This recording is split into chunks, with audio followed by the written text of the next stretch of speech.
ഷാജിങ്ഷിയുടെ team അന്ന് രാത്രി ഒരിടത്ത് ക്യാമ്പ് ചെയ്യുന്നുണ്ട്. ആ സമയത്താണ് നിങ്ഫെ മരിച്ചു എന്നുള്ള വിവരം ഷാജിങ്ഷി വേറാനോട് പറയുന്നത്. പക്ഷേ വേറാൻ അതങ്ങോട്ട് വിശ്വസിക്കാൻ പറ്റുന്നില്ല. കാരണം ആ തടവറയിൽ വെച്ച് കണ്ട സമയത്ത് നിങ്ഫയ്ക്ക് പ്രത്യേകിച്ച് കുഴപ്പമൊന്നും ഉണ്ടായിരുന്നില്ലല്ലോ. പിന്നെ അങ്ങനെ പെട്ടെന്ന് മരിക്കും എന്നവൻ സംശയം ചോദിക്കുന്നു. പറഞ്ഞത് ഇക്ഷിയാവോ ആയതുകൊണ്ട് ഷാജിങ്ഷിക്ക് വിശ്വസിക്കാതിരിക്കാൻ പറ്റില്ല. പക്ഷെ അവനും ഇതത്ര വിശ്വാസം വന്നിട്ടില്ല. ശരിക്കും നിങ്ഫെ മരിച്ചിരുന്നെങ്കിൽ ഇക്ഷിയാവോയുടെ സ്വഭാവം വെച്ചിട്ട് അവളിങ്ങനെ അടങ്ങിയിരിക്കാൻ ഒട്ടും സാധ്യതയില്ല. അവൾ അന്ന് രാത്രി തന്നെ ആ സിറ്റി തിരിച്ചു വെക്കേണ്ടതായിരുന്നു. പക്ഷേ വളരെ തണുത്ത രീതിയിലാണ് അവൾ ഇതിനോട് പ്രതികരിച്ചത്. അതുകൊണ്ട് ചിലപ്പോൾ ഇതിൽ എന്തെങ്കിലും കള്ളം കാണാൻ സാധ്യതയുണ്ട്. എന്തായാലും തിരികെ എത്തിയ ശേഷം ഇതിനെക്കുറിച്ച് കൂടുതൽ അന്വേഷിക്കാനായിട്ട് ആരെങ്കിലും ഒന്ന് ഏർപ്പാടാക്കാൻ ഷാജിങ്ഷി വേറാന് പറഞ്ഞേൽപ്പിക്കുന്നുണ്ട്. സുഗയും ഇക്ഷിയാവോയും തിരികെ എത്തിയ ഉടൻ തന്നെ ലിങ്ഫെങ്ങിനെ വിളിച്ച് ഇക്ഷിയാവോയുടെ കൈ ചെക്ക് ചെയ്യിക്കുന്നുണ്ട്. അവളുടെ കൈയുടെ അവസ്ഥ വളരെ മോശമായിരിക്കുന്നുവെന്ന് ലിങ്ഫെ നോക്കിയിട്ട് ആദ്യമേ തന്നെ പറയുന്നുണ്ട്. സൂക്ഷിക്കണമെന്ന് പറഞ്ഞിട്ട് ഇങ്ങനെ ശ്രദ്ധിക്കാതെ കൈ പരിവാക്കിയതിന് അദ്ദേഹം അവരെ രണ്ടുപേരെയും വഴക്ക് പറയുകയും ചെയ്യുന്നു. സിറ്റുവേഷൻ വളരെ അർജൻറ്റ് ആയതുകൊണ്ടാണ് ഇങ്ങനെ ഉപയോഗിക്കേണ്ടി വന്നതെന്ന് ഇക്ഷിയാവോ പറയുന്നു. തന്നെ രക്ഷിക്കുന്നതിന് വേണ്ടിയിട്ടാണ് അവൾക്ക് ഇങ്ങനെ ചെയ്യേണ്ടി വന്നതെന്ന് സുഗയും പറയുന്നുണ്ട്. ഇനി അവളുടെ കൈ രക്ഷപ്പെടുത്തണമെങ്കിൽ ഒരൊറ്റ മാർഗം മാത്രമേ ഉള്ളൂ എന്ന് അദ്ദേഹം പറയുന്നുണ്ട്.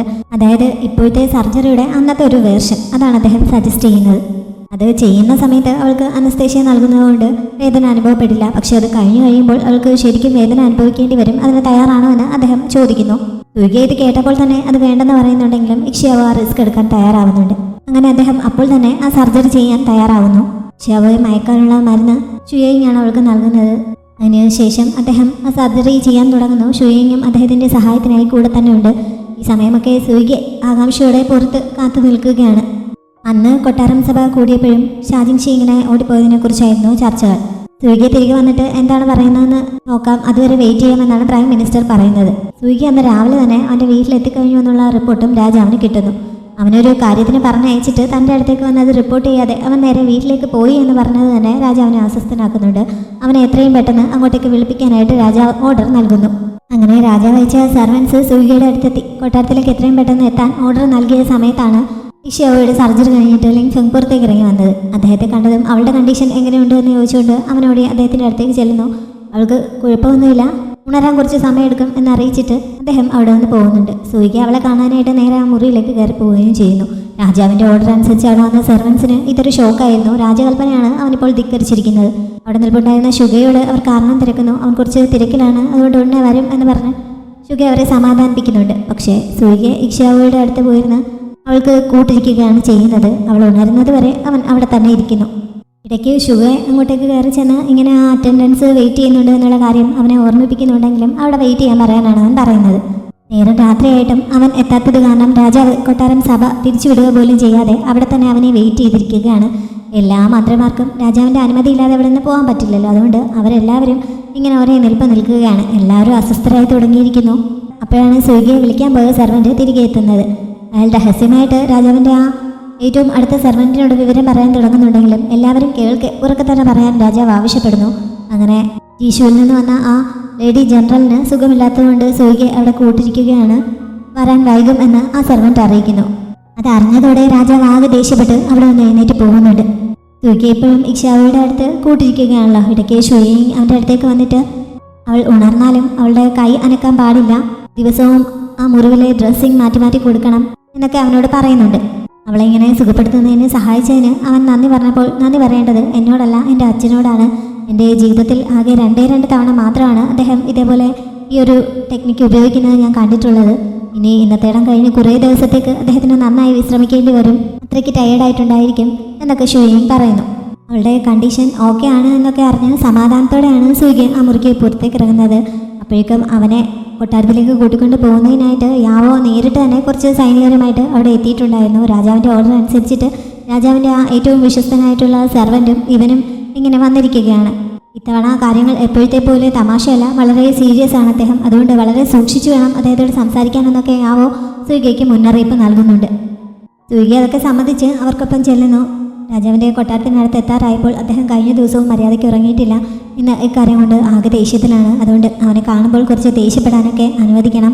അദ്ദേഹത്തിൻ്റെ ആരോഗ്യം കുറിച്ച് മോശം അവസ്ഥയിലാണ് എന്നൊക്കെ രാജാവിൻ്റെ വിശ്വസ്തനായിട്ടുള്ള സെർവൻറ്റ് സുഗയോട് പറയുന്നുണ്ട്. അതൊക്കെ സമ്മതിച്ചിട്ടാണ് സുഗ അകത്തേക്ക് കയറുന്നത്. അവൻ ചെല്ലുമ്പോൾ രാജാവ് പഴയ കുറച്ച് ടോയ്സ് എടുത്ത് വെച്ച് അതിൽ പൊട്ടിയ ഭാഗങ്ങളൊക്കെ നന്നാക്കാൻ ശ്രമിച്ചുകൊണ്ടിരിക്കുകയാണ്. പക്ഷേ അദ്ദേഹത്തിന് അത് പറ്റുന്നില്ല. സൂര്യ ആദ്യമേ തന്നെ അദ്ദേഹത്തിൻ്റെ മുന്നിൽ ചെന്ന് മുട്ടുകുത്തിയിരുന്നിട്ട് തൻ്റെ ഭാഗത്തു നിന്നുണ്ടായ തെറ്റിന് ക്ഷമ ചോദിക്കുന്നു. അവനോട് എഴുന്നേക്കാൻ അദ്ദേഹം പറയുന്നുണ്ടെങ്കിലും അവൻ എഴുന്നേക്കാൻ തയ്യാറാവുന്നില്ല.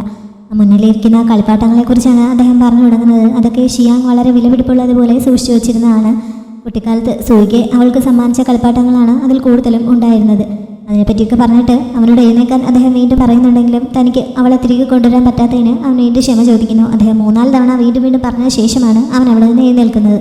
പിന്നെയും ഷിയാങ്ങിനെ കുറിച്ച് തന്നെയാണ് അദ്ദേഹം പറഞ്ഞുകൊണ്ടിരുന്നത്. തനിക്ക് പണ്ട് ഷോൾഡറിൽ ഒരു മുറിവുണ്ടായിരിക്കുന്നത് അവൾക്കറിയാം. അതുകൊണ്ട് ഇടയ്ക്കിടയ്ക്ക് വന്ന് അവൾ അവിടെ മസാജ് ചെയ്ത് തരുമായിരുന്നു. ഇടയ്ക്കിടയ്ക്ക് തനിക്ക് മധുരപലഹാരങ്ങളുമായി വരുമായിരുന്നു എന്നൊക്കെ പറഞ്ഞ് അവളെക്കുറിച്ചുള്ള ഓർമ്മകളാണ് അദ്ദേഹം കൂടുതലും പങ്കുവയ്ക്കുന്നത്. അപ്പോഴേക്കും സൂര്യ അദ്ദേഹത്തിൻ്റെ അടുത്തേക്ക് ചെന്ന് അദ്ദേഹം നേരത്തെ നന്നാക്കാൻ ശ്രമിച്ചുകൊണ്ടിരുന്ന ആ ടോയ് കയ്യിലെടുത്ത് ശരിയാക്കാൻ തുടങ്ങുന്നുണ്ട്. എൻ്റെ മകൾ ഇന്ന് ഇവിടുന്ന് ഓടിപ്പോയി. എൻ്റെ മകനാണെങ്കിൽ ഏതോ ഒരു പെണ്ണിന് വേണ്ടിയിട്ട് എൻ്റെ ഓർഡർ ആദ്യമായിട്ട് ധിക്കരിക്കുകയും ചെയ്തു എന്ന് അദ്ദേഹം ഈ സമയത്ത് വിഷമത്തോടെ പറയുന്നുണ്ട്.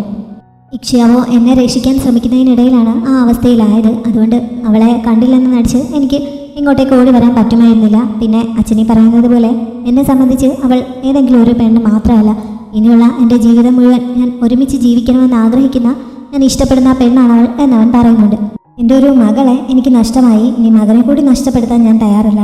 ഭാഗ്യത്തിന് ഇവിടുത്തെ റൂൾ അനുസരിച്ച് ഇവിടുത്തെ കുമാരന്മാർക്ക് അവരുടെ വിവാഹ കാര്യത്തിൽ സ്വന്തമായിട്ടൊരു തീരുമാനമെടുക്കാൻ പറ്റില്ല എന്ന് അദ്ദേഹം പറയുന്നുണ്ട്. അച്ഛന് എന്തായാലും അച്ഛൻ്റെ ഒരു മകനെ നഷ്ടപ്പെടാൻ പോകുന്നില്ല. ഷെങ്യാങ് അച്ഛൻ പറയുന്നത് മാത്രം അനുസരിച്ച് ജീവിക്കുന്ന ഒരാളാണ് എന്നാണ് സൂര്യ ഇതിന് മറുപടി പറയുന്നത്. അതായത് അദ്ദേഹം പറയുന്നത് പോലെ മുന്നോട്ട് പോകാൻ തനിക്ക് താല്പര്യമില്ല, താൻ ഇക്ഷ്യാവോയെ തന്നെ വിവാഹം കഴിക്കും എന്നാണ് അവൻ പറഞ്ഞതിൻ്റെ അർത്ഥം. അത് കേട്ടപ്പോൾ അദ്ദേഹത്തിന് കുറച്ച് ശാരീരിക അസ്വസ്ഥതകൾ ഉണ്ടാവുന്നുണ്ട്. സൂര്യയും അത് ശ്രദ്ധിക്കുന്നു. പക്ഷെ അതത്ര കാര്യമാക്കാതെ നാളെ പ്രിൻസസിനെ തിരികെ കൊണ്ടുവരാതിരുന്നതിൻ്റെ പേരിൽ നീ കൊട്ടാരം സഭയിൽ വെച്ച് എല്ലാവരുടെയും വിമർശനങ്ങൾ കേൾക്കേണ്ടി വരും. ആരും നിന്റെ ഭാഗത്ത് നിൽക്കാൻ തയ്യാറാവുകയില്ല.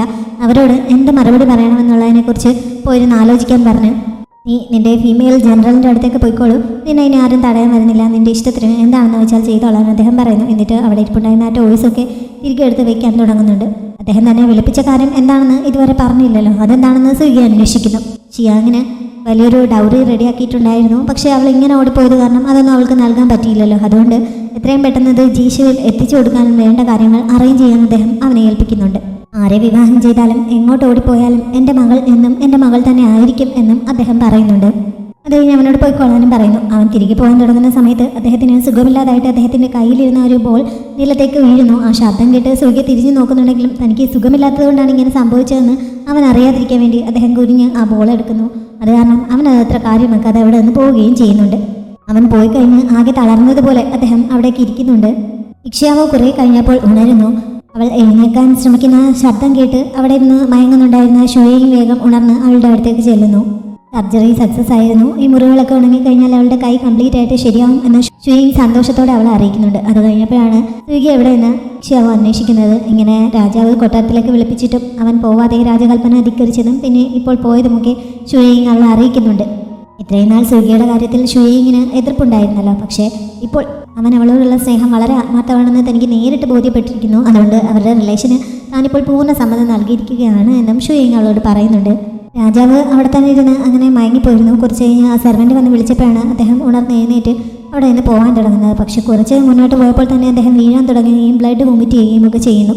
അദ്ദേഹത്തിൻ്റെ ബോധം നഷ്ടപ്പെടുകയും ചെയ്യുന്നുണ്ട്. രാജാവിനിങ്ങനെ സുഖമില്ല എന്നറിഞ്ഞ് കാവൽക്കാരൊക്കെ വേഗം അങ്ങോട്ടേക്ക് വന്ന് അവിടെ പ്രൊട്ടക്ഷനായി നിൽക്കുന്നുണ്ട്. അതേപോലെ തന്നെ വിവരമറിഞ്ഞ് രാജ്ഞിയും വേഗം അങ്ങോട്ടേക്ക് എത്തുന്നു. വരുന്ന വഴിക്ക് പ്രൈം മിനിസ്റ്റർ അങ്ങോട്ടേക്ക് വിളിപ്പിക്കാനും അവർ ഓർഡർ നൽകുന്നുണ്ട്. സൂര്യ ഈ സമയം ഇക്ഷ്യാവോയുടെ അടുത്ത് തിരികെ എത്തുന്നുണ്ട്. ആദ്യം തന്നെ അവൾ ചോദിക്കുന്നത് അവൻ രാജകൽപ്പന ധിക്കരിച്ചിട്ട് അവൻ എന്തെങ്കിലും പണിഷ്മെൻറ്റ് കിട്ടിയോ എന്നാണ്. അവനാണെങ്കിൽ അത് കാര്യമാക്കാതെ അവളുടെ കൈ ഇപ്പോൾ എങ്ങനെയുണ്ട്, വേദനയുണ്ടോ എന്നൊക്കെയാണ് ചോദിക്കുന്നത്. എനിക്ക് കുഴപ്പമൊന്നുമില്ല എന്ന് പറഞ്ഞ് അവൾ കൈ ചെറുതായിട്ട് ഉയർത്തി കാണിക്കാൻ തുടങ്ങുന്നുണ്ടെങ്കിൽ കൈ കുറച്ച് ദിവസത്തേക്ക് അനക്കരുതെന്നല്ലേ പറഞ്ഞിരിക്കുന്നതെന്ന് പറഞ്ഞ് അവൻ വഴക്ക് പറഞ്ഞ് അവളെ തടയുന്നുണ്ട്.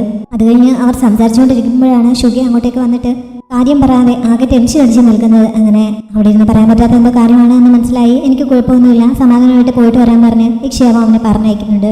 അവൻ പുറത്തേക്ക് ഇറങ്ങി ചെന്നപ്പോഴാണ് രാജാവിനിങ്ങനെ സുഖമില്ല എന്ന് ഷുഗി അറിയിക്കുന്നത്. വിവരം അറിഞ്ഞുവിടാൻ സൂര്യ ചെയ്തത് അവിടെ തന്നെ മറ്റൊരു മുറിയിൽ കിടന്നുറങ്ങുന്നുണ്ടായിരുന്ന ലിങ്ഫെങ്ങിനെ വിളിച്ചുണർത്തുകയായിരുന്നു. ഇക്ഷ്യാവോയുടെ സർജറി കഴിഞ്ഞ് ആകെ ടയേർഡായിട്ട് അദ്ദേഹം റെസ്റ്റ് എടുക്കാനായി കിടന്നായിരുന്നു. ആ സമയത്ത് അവനിങ്ങനെ വീണ്ടും വന്ന് വിളിച്ചുണർത്തുന്നത് അദ്ദേഹത്തെ ആകെ അസ്വസ്ഥനാക്കുന്നുണ്ട്. എന്നാലും വളരെ അർജൻറ്റാണ് കാര്യമെന്ന് അറിഞ്ഞപ്പോൾ അദ്ദേഹം അവൻ്റെ കൂടെ ചെല്ലാൻ തയ്യാറാവുന്നു. അങ്ങനെ അവർ ഒരുമിച്ചാണ് കൊട്ടാരത്തിലേക്ക് പോകുന്നത്. കൊട്ടാരത്തിൽ 4-5 കൊട്ടാരം വൈദ്യന്മാരൊക്കെ എത്തി രാജാവിനെ ട്രീറ്റ് ചെയ്യാൻ തുടങ്ങിയിരിക്കുന്നു. രാജ്ഞിയും മന്ത്രിയും അവിടെ അടുത്ത് തന്നെ നിൽപ്പുണ്ട്. ആർക്കും രാജാവിൻ്റെ ശരിക്കുള്ള പ്രശ്നം എന്താണെന്ന് ഇതുവരെ മനസ്സിലാക്കാൻ സാധിച്ചിട്ടില്ല. അദ്ദേഹത്തെ ഉണർത്താനും അവർക്ക് കഴിഞ്ഞിട്ടില്ല.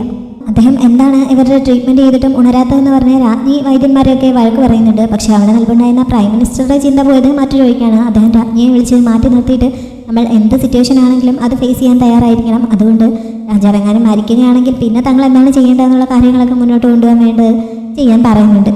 എന്തായാലും തൽക്കാലം ഈ ന്യൂസ് അധികം സ്പ്രെഡ് ആവാതെ ഹോൾഡ് ചെയ്ത് വെക്കണം. പ്രത്യേകിച്ച് സൂര്യ ഇങ്ങോട്ടേക്ക് വരാൻ ഒരു തരത്തിലും അനുവാദം നൽകരുത്. അടുത്ത കുറച്ച് ദിവസത്തേക്ക് രാജാവിനെ കെയർ ചെയ്യാനായിട്ട് താനും കൂടി രാജ്ഞിക്കൊപ്പം അവിടെ നിൽക്കാം എന്നൊക്കെയാണ് അയാൾ രാജ്ഞിയോട് പറയുന്നത്. രാജ്ഞിയും അത് സമ്മതിക്കുന്നു. സൂര്യ ലിങ്ഫെങ്ങിനെയും കൊണ്ട് അവിടെ എത്തിയപ്പോൾ അവിടെ ഉണ്ടായിരുന്ന കാവൽക്കാർ അവനെ അകത്തേക്ക് കയറ്റിവിടുന്നില്ല. അവൻ ഉടനെ തന്നെ യാവോയെ വിളിപ്പിക്കുന്നു. തനിക്കും എന്താണ് നടക്കുന്നതെന്ന് അറിയില്ല, ആരെയും അകത്തേക്ക് കയറ്റിവിടരുതെന്നാണ് രാജ്ഞിയുടെ ഓർഡർ എന്നൊക്കെ യാവോ അവനെ അറിയിക്കുന്നു. അപ്പോഴേക്കും രാജ്ഞിയും പ്രൈം മിനിസ്റ്ററും കൂടി പുറത്തേക്ക് ഇറങ്ങി വരുന്നു. ആരെയും ഇപ്പോൾ കാണണ്ട എന്നാണ് രാജാവ് പറഞ്ഞിരിക്കുന്നത്. അതുകൊണ്ടാണ് അവനെ അകത്തേക്ക് കടത്തിവിടാൻ പറ്റാത്തതെന്ന് രാജ്ഞി അവനോട് പറയുന്നു. അവനത് വിശ്വാസം വരുന്നില്ല. എൻ്റെ കൂടെയുള്ളത് വളരെ വിദഗ്ധനായിട്ടുള്ള ഒരു ഡോക്ടറാണ്. അദ്ദേഹം രാജാവിനെ ഒന്ന് ചെക്ക് ചെയ്യാൻ സമ്മതിക്കണമെന്ന് അവൻ പറയുന്നുണ്ട്. പക്ഷേ രാജ്ഞി അത് സമ്മതിക്കുന്നില്ല. ഇവിടെ ഇംപീരിയൽ ഹോസ്പിറ്റലിൽ ഒരുപാട് വിദഗ്ധരായിട്ടുള്ള ഡോക്ടർമാരുണ്ട്. അവരെക്കാളൊന്നും മികച്ചതായിരിക്കാൻ ഒരു സാധ്യതയുമില്ല. അങ്ങനെ അലഞ്ഞു തിരിഞ്ഞ് നടക്കുന്ന ഏതെങ്കിലുമൊക്കെ ഡോക്ടർമാർക്ക് പഠിക്കാനുള്ള ആളല്ല രാജാവ് എന്നൊക്കെ പറഞ്ഞ രാജ്ഞി ഇതിനെ ശക്തമായിട്ട് എതിർത്തുകൊണ്ട് നിൽക്കുകയാണ്. സൂര്യ എന്തൊക്കെ പറഞ്ഞു നോക്കിയിട്ടും അവർ അവനെ അകത്തേക്ക് കടത്തിവിടാൻ തയ്യാറാവുന്നില്ല. അവൻ അല്ലെങ്കിൽ തന്നെ അവരൊട്ടും വകവയ്ക്കുന്ന കൂട്ടത്തിലല്ലോ. അതുകൊണ്ട് തന്നെ ഇപ്പോഴും അവരുടെ ഓർഡർ ധിക്കരിച്ച് അകത്തേക്ക് കയറാൻ താൻ തയ്യാറാണ് എന്നുള്ള രീതിയിൽ അവൻ ഫോഴ്സ് ചെയ്ത് തന്നെ അകത്തേക്ക് കയറാനായിട്ട് തയ്യാറാവുന്നു. അപ്പോഴേക്കും അകത്ത് നിന്ന് രാജാവിൻ്റെ അസിസ്റ്റന്റ് പുറത്തേക്ക് ഇറങ്ങി വന്നിട്ട് ലിങ്ഫെങ്ങിനോട് രാജാവിനെ ചെക്ക് ചെയ്യാനായിട്ട് വേഗം അകത്തേക്ക് ചെല്ലാനായി പറയുന്നു. അദ്ദേഹം പറഞ്ഞപ്പോഴാണ് കുറേ കാലമായിട്ട് രാജാവ് ഈ ലിങ്ഫെങ്ങിൻ്റെ ട്രീറ്റ്മെൻറ്റിലായിരുന്നു. ഇടയ്ക്കിടെ അദ്ദേഹം വന്ന് രാജാവിനെ ചെക്ക് ചെയ്യാറുണ്ടായിരുന്നു എന്നൊക്കെ എല്ലാവരും അറിയുന്നത്. രാജാവിൻ്റെ ഏറ്റവും വിശ്വസ്തനായിട്ടുള്ള ആൾ നേരിട്ട് പറയുന്നത് കാരണം പിന്നെ രാജ്ഞിക്ക് എതിർക്കാൻ പറ്റുമായിരുന്നില്ല. അങ്ങനെ ലിങ്ഫെങ്ങിനെ അകത്തേക്ക് വിടാൻ അവർക്ക് പെർമിഷൻ നൽകേണ്ടി വരുന്നു. അക്കൂട്ടത്തിൽ സൂര്യയും അകത്തേക്ക് ചെല്ലുന്നു. ലിങ്ഫെങ് രാജാവിനെ ചെക്ക് ചെയ്യുന്ന സമയത്ത് അവിടെ ഉണ്ടായിരുന്ന ബാക്കി ഡോക്ടർമാരും രാജ്ഞിയും മന്ത്രിയും സൂര്യയും എല്ലാം അതിനുള്ളിൽ നിൽക്കുകയാണല്ലോ. അവരാണെങ്കിൽ പരസ്പരം ഓരോന്ന് അടക്കി പിടിച്ച് സംസാരിക്കുന്നുണ്ട്. ഇവരിങ്ങനെ ഇവിടെ നിന്ന് കഴിഞ്ഞാൽ ഏത് രോഗമില്ലാത്ത ആളെല്ലാം പെട്ടെന്ന് അസുഖം പിടിക്കും. ഈ മുറിയിൽ കുറച്ച് ശുദ്ധവായു വേണം. അതുകൊണ്ട് എല്ലാവരും പുറത്തേക്ക് പോകാൻ ലിങ്ഫെങ് അവരോട് ആവശ്യപ്പെടുന്നു. പക്ഷേ ആരെയും പുറത്തേക്ക് വിടാൻ പറ്റില്ല. അയാളെ വിശ്വസിച്ച് അങ്ങനെ രാജാവിനെ ഏൽപ്പിക്കാൻ പറ്റില്ല എന്ന് പറഞ്ഞ് രാജ്ഞി അപ്പോഴും എതിർക്കുന്നുണ്ട്. പക്ഷെ അവിടെ നിൽപ്പുണ്ടായിരുന്ന ആ ഡോക്ടർമാരെല്ലാം ലിങ്ഫെങ്ങിനെ അറിയാവുന്നവരായിരുന്നു. അദ്ദേഹത്തിൻ്റെ കഴിവിനെക്കുറിച്ച് അവർ ഒരുപാട് കേൾക്കുകയും അറിയുകയും ചെയ്തിട്ടുള്ളവരാണ്. അവരിൽ പലരും അദ്ദേഹത്തിൻ്റെ അപ്രന്റീസുകളായിട്ട് വർക്ക് ചെയ്തിട്ടുള്ളവരുമാണ്. അതുകൊണ്ട് തന്നെ അവരെല്ലാവരും അദ്ദേഹത്തെ പുകഴ്ത്തി രാജ്ഞിയോട് പറയുന്നു. അദ്ദേഹം അവിടെ ഉള്ളപ്പോൾ തങ്ങൾക്ക് പ്രത്യേകിച്ച് ഒന്നും ചെയ്യാനില്ല. അദ്ദേഹത്തിൻ്റെ ചെയ്യുന്ന രീതികൾ കണ്ട് പഠിക്കാനാണ് തങ്ങൾ ആഗ്രഹിക്കുന്നത്. അതുകൊണ്ട് ഒരു കുഴപ്പമില്ലാതെ അദ്ദേഹത്തെ ഏൽപ്പിക്കാൻ എന്നൊക്കെ അവർ പറഞ്ഞു കഴിഞ്ഞപ്പോൾ പിന്നെ രാജ്ഞിക്ക് എതിർപ്പൊന്നും പറയാൻ പറ്റുന്നില്ല. അങ്ങനെ അവരെല്ലാവരും പുറത്തേക്ക് ഇറങ്ങി നിൽക്കാൻ തയ്യാറാവുന്നുണ്ട്. പിന്നെ അവിടെ നിൽപ്പുണ്ടായിരുന്നത് രാജ്ഞിയും പ്രൈം മിനിസ്റ്ററും സൂര്യയുമാണ്. അവരോടും പുറത്തേക്ക് ഇറങ്ങി പോകാൻ ലിങ്ഫെങ് ആവശ്യപ്പെടുന്നു. പക്ഷെ അപ്പോഴും രാജ്ഞി എന്തൊക്കെ സംഭവിച്ചാലും ഞാനിവിടെ വന്ന് പോവില്ല എന്ന് പറഞ്ഞ് എതിർക്കുന്നുണ്ട്. സൂര്യയെ ഇംപീരിയൽ ഗാർഡ്സിനെ അകത്തേക്ക് വിളിച്ചിട്ട് രാജ്ഞിയുടെ കൊട്ടാരത്തിലേക്ക് കൂട്ടിക്കൊണ്ടു പോകാനായിട്ട് ഓർഡർ നൽകുന്നുണ്ട്. യാവോയും 2 സൈനികരും കൂടി അതിനായിട്ട് വരുന്നുണ്ടെങ്കിലും രാജ്ഞി അവരെ തടയുന്നു. രാജ്ഞിയുടെ ഓർഡർ ധിക്കരിക്കാനും അവർക്ക് പറ്റില്ല. അതുകൊണ്ട് എന്ത് വേണമെന്നറിയാതെ യാവോ ആകെ വിഷമത്തിലാവുന്നുണ്ട്. അപ്പോഴാണ് രാജാവിൻ്റെ ആ സെർവൻറ്റ് മുന്നോട്ട് വന്നിട്ട് രാജാവിൻ്റെ കാര്യം താൻ ശ്രദ്ധിച്ചോളാം, അതുകൊണ്ട് തൽക്കാലം എല്ലാവരും പുറത്തു പോയി റെസ്റ്റ് എടുക്കാൻ പറയുന്നത്. അങ്ങനെ അദ്ദേഹം കൂടി റിക്വസ്റ്റ് ചെയ്ത് കഴിഞ്ഞപ്പോൾ രാജ്ഞി പുറത്തേക്ക് പോകാൻ തയ്യാറാവുന്നുണ്ട്. സൂര്യയും പുറത്തേക്ക് ഇറങ്ങുന്നു. പ്രൈം മിനിസ്റ്ററും ഇറങ്ങുന്നുണ്ട്. പക്ഷെ പുറത്തേക്ക് ഇറങ്ങി വന്നപ്പോൾ അവൻ രാജാവിനെ വന്ന് കണ്ടിട്ട് പോയി. തൊട്ട് പുറകിലാണല്ലോ രാജാവിന് ഇങ്ങനെ സുഖമില്ലാതെ വന്നത്. അങ്ങനെ സംഭവിക്കാൻ മാത്രം എന്ത് കാര്യമാണ് അവൻ രാജാവിനെ വിഷമിപ്പിക്കുന്ന രീതിയിൽ സംസാരിച്ചതെന്ന് ചോദിച്ച് രാജ്ഞി ഈ കുറ്റം മുഴുവൻ സൂര്യയുടെ തലയിലേക്ക് ആക്കാൻ ശ്രമിക്കുന്നുണ്ട്. അവരെന്താണ് ഈ ഉദ്ദേശിക്കുന്നതെന്ന് അവന് മനസ്സിലാവുന്നു. അതുകൊണ്ട് തന്നെ വളരെ രൂക്ഷമായിട്ട് നിങ്ങൾ എന്താണ് ഈ പറഞ്ഞു വരുന്നതെന്ന് അവൻ ചോദിക്കുന്നുണ്ട്. അവൻ്റെ നോട്ടം കണ്ടപ്പോൾ തന്നെ അവരൊന്ന് പേടിക്കുന്നു. എന്തായാലും പ്രൈം മിനിസ്റ്റർ ഈ അവസരം മുതലെടുക്കുന്നില്ല. തൽക്കാലം ഇതിനെക്കുറിച്ചൊന്നും ഇപ്പോൾ സംസാരിക്കേണ്ട. ആദ്യം രാജാവിൻ്റെ ഹെൽത്ത് ശരിയാവട്ടെ, പിന്നീട് ഇതിനെക്കുറിച്ചൊക്കെ ചർച്ച ചെയ്യാം. തൽക്കാലം എല്ലാവരും അവിടെ നിന്ന് പോകാൻ പ്രൈം മിനിസ്റ്റർ പറയുന്നു. ഞാനിങ്ങോട്ടും പോകാൻ ഉദ്ദേശിക്കുന്നില്ല, ഞാനിവിടെ തന്നെയാണ് നിൽക്കാൻ ഉദ്ദേശിക്കുന്നതെന്ന് സൂര്യ പറഞ്ഞു കഴിഞ്ഞപ്പോൾ ചെങ്ങിയാങ്ങിനെയും വേഗം അങ്ങോട്ടേക്ക് വിളിപ്പിക്കാൻ പ്രൈം മിനിസ്റ്റർ രാജ്ഞിയുടെ അടുത്ത് വന്ന് പറയുന്നു. അവനും രാജാവിൻ്റെ മകൻ തന്നെയാണല്ലോ. അങ്ങനെ ചെങ്ങിയാങ്ങും അങ്ങോട്ടേക്ക് വരുന്നു. സൂര്യയും അവനും ആ റൂമിന് മുന്നിൽ ഒരേ നിൽക്കുകയാണ്. രാജ്ഞിയും പ്രൈം മിനിസ്റ്ററും അവിടെ കസേരയൊക്കെ ഇരുന്ന് റെസ്റ്റ് എടുക്കാൻ തുടങ്ങിയിരുന്നു. രാജ്ഞിക്ക് മകൻ അങ്ങനെ നിൽക്കുന്നത് കണ്ടപ്പോൾ ഇടയ്ക്ക് വിഷമമെന്ന് അവനോട് അവിടെ വന്നിരുന്ന് റെസ്റ്റ് എടുക്കാൻ പറയുന്നുണ്ടെങ്കിലും ചേട്ടൻ നിൽക്കുകയല്ലേ, ഞാനിവിടെ നിന്നോളാമെന്ന് പറഞ്ഞ് ഷെങ്യാങ് സൂര്യയുടെ അടുത്ത് തന്നെ നിൽക്കുന്നു. കുറേ കഴിഞ്ഞപ്പോൾ അസിസ്റ്റന്റ് പുറത്തേക്ക് ഇറങ്ങി വന്നിട്ട് എല്ലാവരോടും അവരവരുടെ റൂമിലേക്ക് പോകാൻ പറയുന്നുണ്ടെങ്കിലും അപ്പോഴും രാജ്ഞി എതിർത്ത് നിൽക്കുകയാണ്.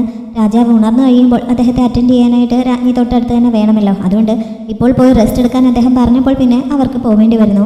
സൂര്യയോട് അപ്പോഴും പോകാൻ പറയുന്നുണ്ടെങ്കിലും താൻ ഇവിടെ തന്നെ നിൽക്കുകയാണ് എന്ന് അവൻ പറയുന്നു. അങ്ങനെ അവനും ഷെങ്യാങ്ങും അവിടെ തന്നെ നിൽക്കാൻ തീരുമാനിച്ചിട്ട് പ്രൈം മിനിസ്റ്ററും രാജ്ഞിയും തൽക്കാലം അവിടെ നിന്ന് പോകുന്നു. പ്രൈം മിനിസ്റ്റർ പോകുന്നത് എന്തിനാണെന്ന് വെച്ചാൽ രാജാവ് ഇങ്ങനെ ഒരു അവസ്ഥയിലായി കഴിഞ്ഞതുകൊണ്ട് ഇനി അടുത്ത ദിവസം കോർട്ടിലെ കാര്യങ്ങളൊക്കെ നോക്കേണ്ടത് അങ്ങേരാണല്ലോ. അതുകൊണ്ട് ഇപ്പോൾ അയാൾക്കും റെസ്റ്റ് എടുത്തേ പറ്റുകയുള്ളൂ. ഞാൻ ഉടനെ തന്നെ കോർട്ടിലേക്ക് പോയി അവിടുത്തെ കാര്യങ്ങളൊക്കെ ഒട്ടും താമസമില്ലാതെ നടത്താം എന്ന് പറഞ്ഞാണ് അയാളും പോകുന്നത്. അടുത്ത ദിവസം രാവിലെയാണ് ലിങ്ഫെങ് ആ മുറിയിൽ നിന്ന് പുറത്തേക്ക് ഇറങ്ങുന്നത്. അദ്ദേഹത്തെ കണ്ടതും സൂയികയും ബാക്കിയുള്ളവരും ഓടിച്ചെന്ന് രാജാവിന് എങ്ങനെയുണ്ടോ എന്നൊക്കെ അന്വേഷിക്കുന്നു. ഇപ്പോൾ അദ്ദേഹത്തിൻ്റെ സ്ഥിതി സ്റ്റേബിളാണ്, പക്ഷേ ഇതുവരെ ഉണർന്നിട്ടില്ല. ഇന്ന് വീണ്ടും അക്യുപഞ്ചർ ചെയ്യണം. എന്തായാലും നിങ്ങളാരും എവിടെ നിൽക്കുന്നതുകൊണ്ട് കാര്യമില്ല, എല്ലാവരും തിരികെ പോകാൻ അദ്ദേഹം പറയുന്നുണ്ടെങ്കിൽ സൂയിക അപ്പോഴും അവിടെ തന്നെ നിൽക്കുകയാണെന്ന് വാശി പിടിക്കുന്നു. അങ്ങനെയാണെങ്കിൽ നിങ്ങൾ രണ്ടുപേരും കൂടി പോയി അക്യുപഞ്ചർ ചെയ്യും, ഞാൻ വീട്ടിൽ പോയി റെസ്റ്റ് എടുത്തിട്ട് വരാമെന്ന് പറഞ്ഞ് ലിങ്ഫെങ് അവിടെ നിന്ന് പോകാൻ തുടങ്ങിയപ്പോൾ പിന്നെ പെട്ടെന്ന് യാവോ അദ്ദേഹത്തെ പിടിച്ചു നിർത്തിയിട്ട് സൂയികയോട് തിരികെ പോകാൻ പറയുന്നു. അവിടുത്തെ കാര്യങ്ങൾ താൻ ശ്രദ്ധിച്ചോളാമെന്നും പറയുന്നുണ്ട്. സൂയികയുടെ പേടി ഈ അവസരം മുതലെടുത്ത് ആരെങ്കിലും രാജാവിനെ ഉപദ്രവിക്കാൻ ശ്രമിക്കുമോ എന്നാണ്. അതുകൊണ്ട് അതുകൂടി കെയർ ചെയ്യണമെന്ന് അവൻ ലിങ്ഫെങ്ങിനോടും യാവോയോടും പറഞ്ഞ് ഏൽപ്പിക്കുന്നുണ്ട്. എന്നിട്ട് തൽക്കാലം തിരികെ പോകുന്നു. ലിങ്ഫെങ് തനിക്ക് നല്ല രീതിയിൽ കുറച്ച് ഫുഡൊക്കെ കൊണ്ടുതരാനായിട്ട് യാവോയെ പറഞ്ഞ് ഏൽപ്പിക്കുന്നുണ്ട്. ഷിയാവോയുടെ മുറിവൊക്കെ ഭേദമായി വരുന്നതേ ഉള്ളെങ്കിലും അടുത്ത ദിവസം ഷുയയെ നിർബന്ധിച്ച് അവളെ സിറ്റിയിലേക്ക് കൂട്ടിക്കൊണ്ട് പോകുന്നുണ്ട്. അവിടുത്തെ കാഴ്ചകളൊക്കെ കാണുമ്പോൾ അവളുടെ മൂഡ് ഒന്ന് ചേഞ്ച് ആവും, അത് അവളുടെ അസുഖം പെട്ടെന്ന് ഭേദമാകാൻ സഹായിക്കും എന്നൊക്കെ പറഞ്ഞ് ആണ് ഷുയങ് അവളെ കൊണ്ടുപോകുന്നത്. കുട്ടികളെയും കൂടെ കൊണ്ടുപോകുന്നുണ്ട്. അങ്ങനെ പോകുന്ന കൂട്ടത്തിൽ തിരികെ തനിക്കൊപ്പം തൻ്റെ വില്ലയിലേക്ക് വരുന്ന കാര്യം ഷുയങ് അവളോട് വീണ്ടും പറയുന്നുണ്ട്. പക്ഷേ ഇപ്പോഴും ഇക്ഷ്യാവോ അതിന് തയ്യാറാവുന്നില്ല. കാരണം സൂയികയ്ക്ക് കൊടുത്ത വാക്ക് പാലിച്ചിട്ടില്ല. ആ മെങ്ജുൻഡ്രാനെ കണ്ടുപിടിക്കാൻ താൻ ഹെൽപ്പ് ചെയ്യാമെന്നാണ് പറഞ്ഞത്. അയാളെ കണ്ടുപിടിക്കാതെ താൻ ഇവിടെ വിട്ട് പോകുന്നത് ശരിയല്ല എന്നൊക്കെ അവൾ പറയുന്നു. സൂയിക കൊട്ടാരത്തിൽ നിന്ന് പുറത്തേക്ക് ഇറങ്ങുന്ന സമയത്ത് കൊട്ടാരത്തിന് പുറത്ത് വരെ അവൻ്റെ ഒപ്പം രാജാവിൻ്റെ അസിസ്റ്റന്റ് മാ കൂടെ ചെല്ലുന്നുണ്ട്. രാജാവിൻ്റെ പ്രൊട്ടക്ഷന് വേണ്ടി ഇമ്പീരിയൽ ഗാർഡ്സ് അല്ലാതെ അധികം ആർക്കും അറിയാത്ത കുറച്ച് സീക്രട്ട് ഗാർഡ്സ് ഉണ്ട് എന്ന് സൂയികയ്ക്ക് അറിയാം. അവരുടെ കൺട്രോൾ രാജാവ് ഏൽപ്പിച്ചിരിക്കുന്നത് അദ്ദേഹത്തിൻ്റെ ഏറ്റവും വിശ്വസ്തനായിട്ടുള്ള ഈ അസിസ്റ്റന്റ് മായ ആയിരിക്കുമെന്നും അവൻ ഊഹിച്ചിരുന്നു. ഇപ്പോൾ അതിനെപ്പറ്റി അവൻ അദ്ദേഹത്തോട് ചോദിക്കുന്നു. അവനത് പറയാൻ കാര്യം ആരെങ്കിലും രാജാവിനെ ഈ അവസരം മുതലെടുത്ത് അപകടപ്പെടുത്താൻ ശ്രമിക്കുമോ എന്നുള്ള ഭയം അവൻ്റെ ഉള്ളിൽ ശരിക്കുമുണ്ട്. അതുകൊണ്ട് ആ സീക്രട്ട് ഗാർഡ്സ് അദ്ദേഹത്തിൻ്റെ പ്രൊട്ടക്ഷൻ പ്രത്യേകം ശ്രദ്ധിക്കണമെന്ന് സൂയിക ഇപ്പോൾ അദ്ദേഹത്തെ പറഞ്ഞ് ഏൽപ്പിക്കുന്നുണ്ട്. അവൻ പറഞ്ഞില്ലെങ്കിലും രാജാവിന് ചുറ്റുമായിട്ട് തന്നെ ആരും കാണാതെ അവരെല്ലാവരും ഏത് സമയത്തും ഉണ്ട് എന്ന് അദ്ദേഹം പറയുന്നു. പിന്നെ അദ്ദേഹം മെയിനായിട്ട് അവനോട് മറ്റൊരു കാര്യം പറയുന്നുണ്ട്. ഇനിയിപ്പോൾ രാജാവ് ഇങ്ങനെ കിടക്കുന്ന സ്ഥിതിക്ക് പ്രൈം മിനിസ്റ്റർ ആയിരിക്കും കോർട്ടിൻ്റെ കാര്യങ്ങൾ കൺട്രോൾ ചെയ്യുന്നത്. ഓൾറെഡി അവൻ പ്രിൻസസിനെ തിരികെ കൊണ്ടുവന്നില്ല എന്ന് പറഞ്ഞ് പലരും അവനെതിരായിട്ട് പലതും പറയാൻ തുടങ്ങിയിട്ടുണ്ട്. അവൻ മനഃപൂർവ്വം ഷാജിങ്ഷിയെ അവിടെ നിന്ന് പോകാൻ അനുവദിച്ചതാണ് എന്നാണ് പലരും ആരോപിക്കുന്നത്. അതിൽ യാതൊരു സത്യമില്ലെങ്കിൽ പോലും ഇപ്പോഴത്തെ അവസ്ഥയിൽ അവനത് തെളിയിക്കാൻ നിവർത്തിയൊന്നുമില്ല. പിന്നെ ഇക്ഷ്യാവോ അവൻ്റെ വീട്ടിലുള്ളത് കാരണം അതും എല്ലാവരും അവനെതിരായിട്ടുള്ള ഒരു ആയുധമായി ഉപയോഗിക്കാൻ സാധ്യതയുണ്ട് എന്നും അദ്ദേഹം ഓർമ്മിപ്പിക്കുന്നു. അതുകൊണ്ട് അതിന് വേണ്ടത് ചെയ്യാനാണ് അദ്ദേഹം അവനോട് പറയുന്നത്. അവനും അത് മനസ്സിലാവുന്നുണ്ട്. ഇക്ഷ്യാവോ ഷുയങ്ങിനെയും കുട്ടികളെയും കൊണ്ട് അവിടെയുള്ള ഒരു കടയിൽ ഫുഡ് കഴിക്കാനായിട്ട് ഇരിക്കുന്നുണ്ട്. ആ സമയത്താണ് മുമ്പ് ഷുയങ്ങിന് മെസ്സേജ് കൈമാറിയ ആ ലേഡി ആ ഷോപ്പിൽ വരുന്നത് ഇവൾ കാണുന്നത്. അങ്ങനെ ഷുയങ്ങിനോട് ഇപ്പോൾ വരാമെന്ന് പറഞ്ഞിട്ട് അവൾ രഹസ്യമായിട്ട് ആ പെണ്ണിനെ ഫോളോ ചെയ്യുന്നു. അവൾ ഏത് വീട്ടിലേക്കാണ് ചെന്ന് കയറുന്നതൊക്കെ അവൾ കാണുന്നുണ്ട്. അങ്ങനെ ചെന്ന് നോക്കിയപ്പോൾ അവിടെ ഒരു കുതിര വണ്ടി കിടക്കുന്നത് കാണുന്നു. ആ വണ്ടിയാണ് മുമ്പ് മെങ്ജുൻഡ്രാൻ സഞ്ചരിച്ചപ്പോൾ ഇവൾ ഷൂട്ട് ചെയ്യാനായി ശ്രമിച്ചതും ഷാജിങ്ഷി അവളെ തടയാൻ ശ്രമിച്ചതും. അതൊക്കെ ഇക്ഷ്യാവോയ്ക്ക് ഈ സമയത്ത് ഓർമ്മ വരുന്നുണ്ട്.